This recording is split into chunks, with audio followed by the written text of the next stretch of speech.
If you can't be honest, you'll never be free. Welcome to Energy Alignment for Entrepreneurs, the podcast helping entrepreneurs be free from anxiety, stress, and tension through balancing emotions and consciousness expansion. 3 things you'll discover today: how truth creates real transformation, why self-honesty is the rarest courage, and what to do when honesty feels risky. Let's start with the quote.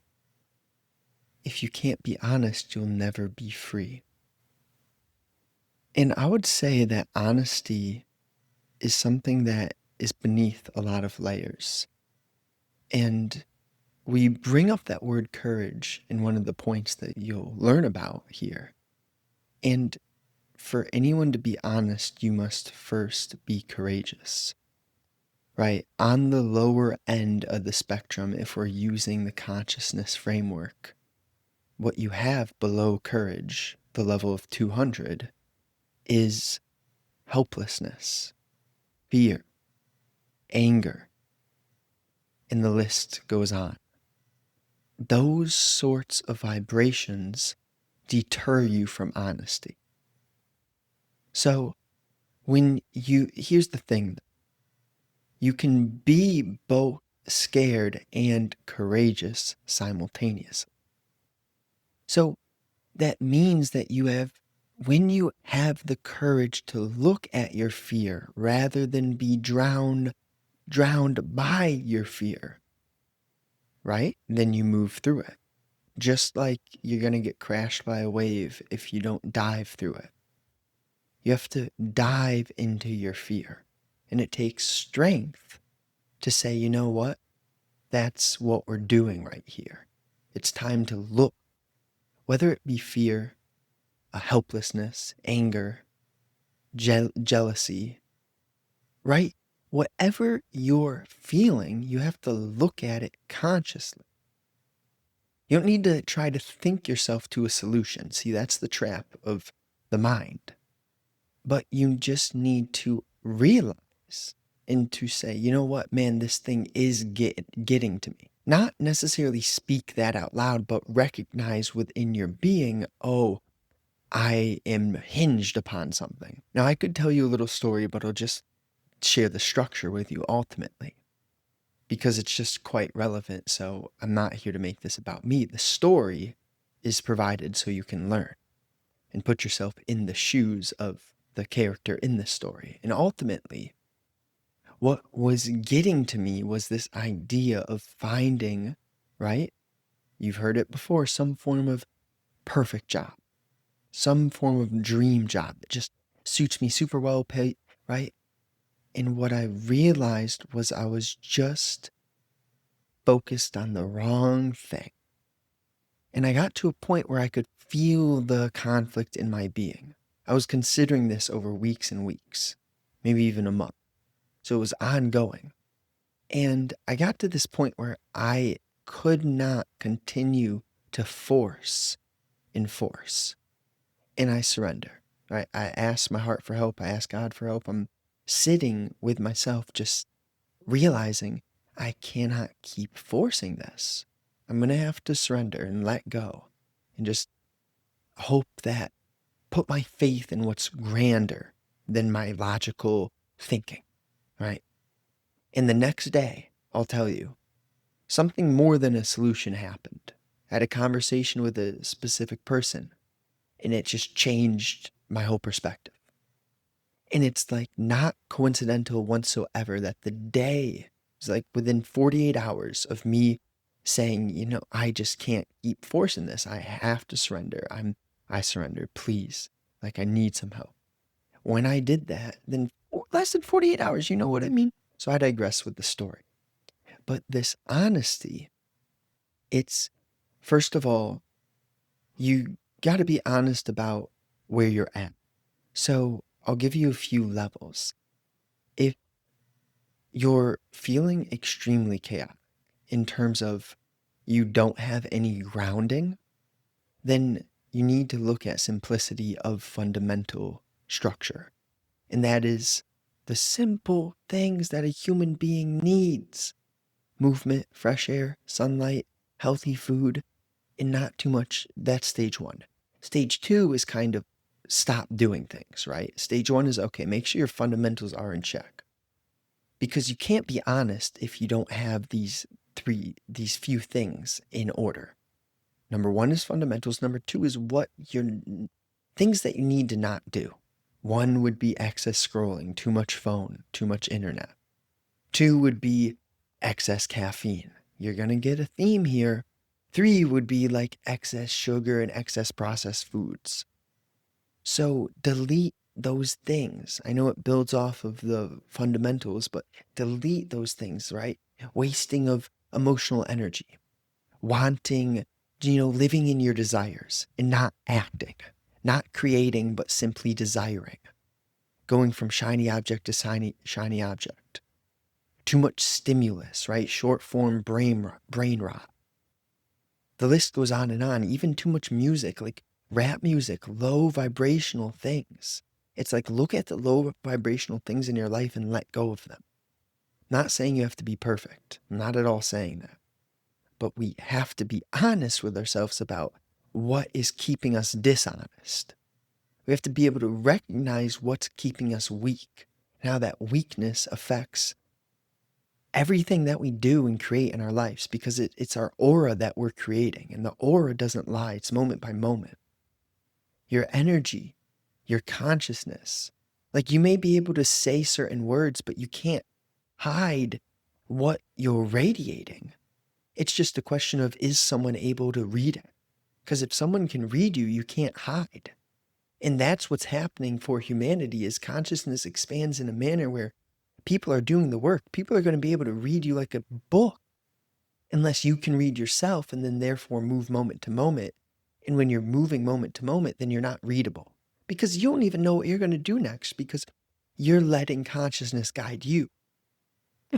See, what weakness is, it's the idea that you're smarter than what created this entire world. The thing is, you can let what created this entire world work through you by noticing how you block out the space for it to work through you. You don't like practice. No, there's not a single method, a routine, something that you can do to let consciousness work through you. It's holistic. So there's going to be ups and downs. There's going to be roller coasters, but it's all about, you notice what you feel, you question how you think, and you understand the nature of programming. You look at your trapped emotions from the past. You notice how stimulus links to memory and how memory links to thought that is shared in the form of knowledge and experience.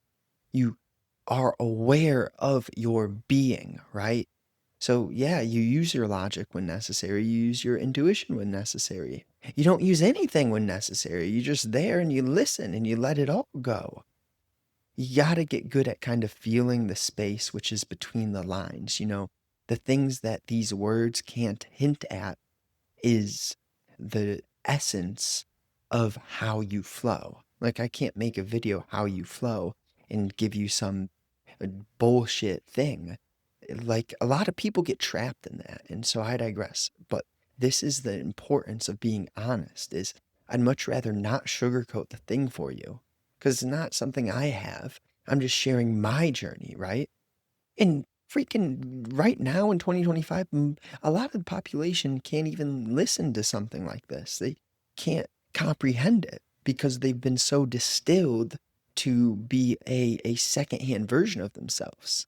If they were forced to sit and listen to this for a long time, well, then maybe something would change, but that's not it, because the word force is weak itself. So you kind of got to understand, all right, this universe is extraordinarily beautiful and complicated, but simple. As in, all right, everyone's at their own place in their journey. You got to get good at realizing who you are, what your destiny, your individual destiny is meant to be, all kind of understanding how to collaborate with the group. And that means not isolating yourself, not judging those who are weak, because you were once weak. Some point in your journey, you may have came across someone who was at where you're at right now. And do you think they judged you? Maybe, who knows? Don't even need to bring in like past lives or anything weird like that. It's just the simplicity of, do you think they would have judged you? No. So you don't judge these other people who are still currently maybe asleep. And they will wake up. And if you're on the hinge of waking up, this is the sort of content that when I was walking my path a few years ago, there was a point in my season where listening to podcasts and listening to Watts and Ram Dass and Krishnamurti had been so helpful for keeping me grounded because I didn't know what was going on. I'm like, man, am I insane? Yeah, I'm insane. I'm not insane. I'm like, super intelligent, not super intelligent. Like the whole thing is kind of having that humility created in you through the things that you deeply feel. And you got to be honest to deeply feel, right? That's the only way your consciousness is going to expand. Is but thought creates feeling too, so you have to notice how you think as well, and the whole relationship between time, thought, memory, past, knowledge, experience, and emotion. And just then it goes into the unconscious, right? You have the interpersonal relationships with others, you have desire, all these different grief and greed, and the list goes on. The world is extraordinarily vast. So it's like, man, what do you do? What do you got to do? And for me, some things come to the forefront in terms of practicalities, which would be simplicity. So, meaning simplicity in clothing, simplicity in action, simplicity in speech, and simplicity in organization. So, you're clear, you're orderly, but you're not like attached to being a disciplined psychopath, right? Where you're hiding your insecurity within mechanistic routine because you're too scared to let your heart guide you and be spontaneous, right? You think you mess something up if you get rid of a little bit of discipline, but that's not the case. So for me, I had to get super disciplined, then get undisciplined, then get a bit more disciplined in a spontaneous way. That's how this whole thing works. Take the caterpillar, the metamorphosis, the butterfly. It's something like that too. Yeah. And see, this is the thing. I like to say this often because it's true. Nature, if you'll just watch and look at it and observe and learn about nature, immerse yourself in the wildlife of this world, you'll see that all the truth is there. It's like, man, babies are so beautiful. Sometimes the baby bird falls out of the nest and then you just see this skeleton. Breaks your heart. That happens. Polar bear finds a cute baby seal, rips it apart, eats it alive. That happens. Sometimes people are stuck in a blizzard and God graces them, and somehow, some way, they find a cave or a shelter. That's beautiful. That's hard.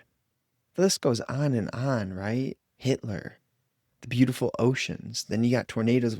Do you get what I'm hinting at? The level of complexity. Now, you may say, okay, yeah, we know this, right? Well, why are you talking about it? Well, just to understand that there's this intelligence that is so much beyond you. That's the secret to this life. I mean, if there's any secret, it's learning how to let that guide you. Like realizing that you can be in communion with the thing that created the entire universe. And you can't force it, but I mean, look at what your life is when you're too busy to be in communion with it.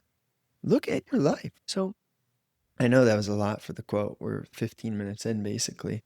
But, well, actually, edits. I digress. How truth creates real transformation. And honestly, it's that marinating process of purification via the fire.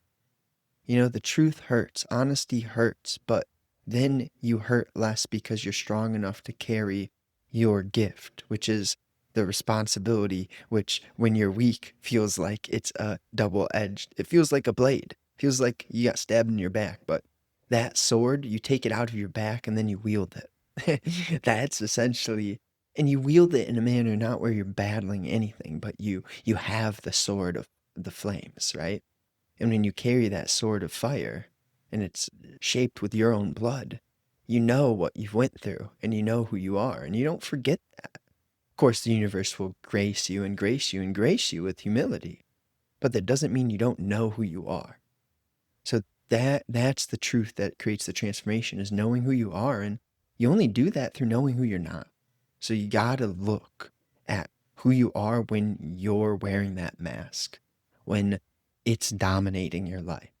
And you got to question it and ask for help and surrender and clean up and grow up and how you treat others and how you think of others and how you use your energy. It's like you clean up a bit, then you realize your energy is so much more than you ever could have logically thought. And then that's in motion, then you realize the importance of not wasting energy, which is growing up, right? Growing up is not wasting energy in simple terms. When you don't waste energy, then you marinate. The cauldron starts to fucking bubble. And then you get that. God says, oh man, this guy's working, all right. Communion, something of that nature, light speed, insight, consciousness changed forever for your soul, for your spirit. Yeah, G. G. Some good stuff. Why self-honesty is the rarest courage. I mean, rarest, not necessarily. But, like, well, how do I put it? Self-honesty it's an alchemy.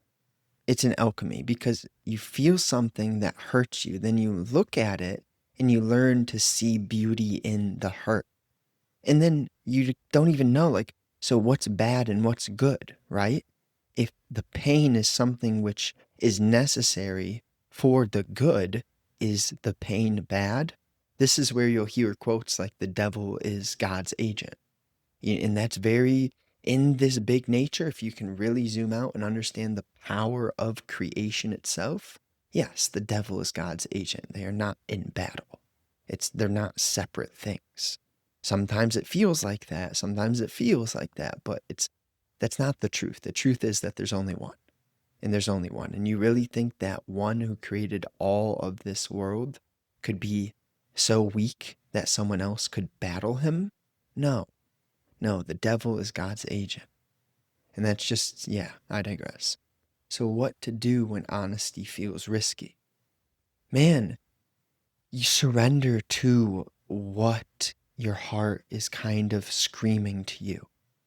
And the thing is that your mind doesn't want to see it. Hopefully the story I told before helps you understand it. But logically, I was forcing. And I had to be honest. I had to say, you know what? Something isn't right. Something isn't working. I'm burning myself unnecessarily. And I surrender. I'm like, man, that honesty, it feels risky. I need to surrender. I don't know what I'm doing right now. I don't know what's happening. And I just have to surrender. So ultimately, I hope you enjoyed that. I appreciate you. My dog's having some movements in his sleep. That's funny. The moment I talked about that, I think he woke up. And thank you so much for listening. Share it with a friend, please. Just kidding. Not please. How about share it with a friend? Why not? Yeah, it's the same thing. All right. Thank you. Thank you. And if you want to work one-on-one, do this high level consciousness work. I don't have any promises or any transformation for you. I mean, besides, I could help you get physically ripped. I can guarantee you that. If you're interested, just shoot me an email down below. I'll also have a link to sign up and get the emails. So have a great day.